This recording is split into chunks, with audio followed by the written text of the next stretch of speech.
বিপিএলে রোববার দিনের দ্বিতীয় ম্যাচে দুর্বার রাজশাহীর বিপক্ষে টস জিতে ব্যাট করতে নামে খুলনা টাইগার্স। 7 উইকেটে 209 রানের বড় ভিত গড়ে খুলনা। ব্যাটার আফিফ হোসেন ও উইলিয়াম ব্যাসিস্টোর দুর্দান্ত হাফ সেঞ্চুরিতে এই জয় পায় রূপসাপাড়ের দলটি।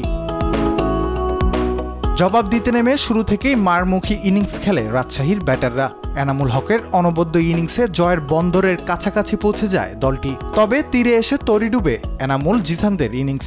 এনামুলের 100 রানের ইনিংস মাত্র 7 রানের জন্য ম্লান হয়ে যায়। 7 ম্যাচে 6 পয়েন্ট নিয়ে টেবিলের চতুর্থ স্থানে উঠে আসে মিরাজের দল। এর আগে দিনের প্রথম ম্যাচে ডেভিড মালানের দুর্দান্ত 50-তে চিটাগং কিংসকে 6 উইকেটে হারিয়ে পয়েন্ট টেবিলের দ্বিতীয় স্থান আরও মজবুত করে কীর্তন খোলাপাড়ের দলটি।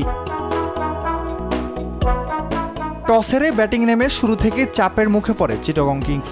একে একে দলের ব্যাটার ফাহিম আশরাফ, রিপন মণ্ডল ও গ্রাহাম ক্লার্কদের উইকেট হারায় স্বাগতিকরা।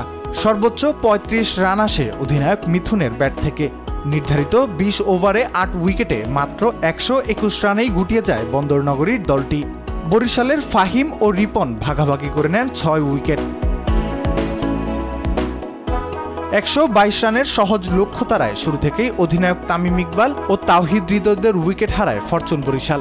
এরপর দলের হাল ধরার চেষ্টা করেন মুশফিকুর রহিম ও মালান। তবে বেশিদূর এগিয়ে নেই তাদের ইনিংস। দলীয় 53 রানের মাথায় 4 উইকেট হারিয়ে বিপাকে পড়ে বরিশাল। তবে তখনও হাল ছাড়েননি অভিজ্ঞ ব্যাটার ডেভিড মালান। এক প্রান্ত আগলে রেখে দলকে টেনে নিয়ে যান এই ইংলিশ ব্যাটার। পঞ্চম উইকেটে মোহাম্মদ নবী ও তার 69 রানের অনবদ্য জুটি জয় এনে দেয় দলকে। এই জয়ে পয়েন্ট টেবিলের দ্বিতীয় স্থানে বরিশাল। রাফিউল ইসলাম রাতুল, স্পোর্টস ডেস্ক, দেশ টিভি।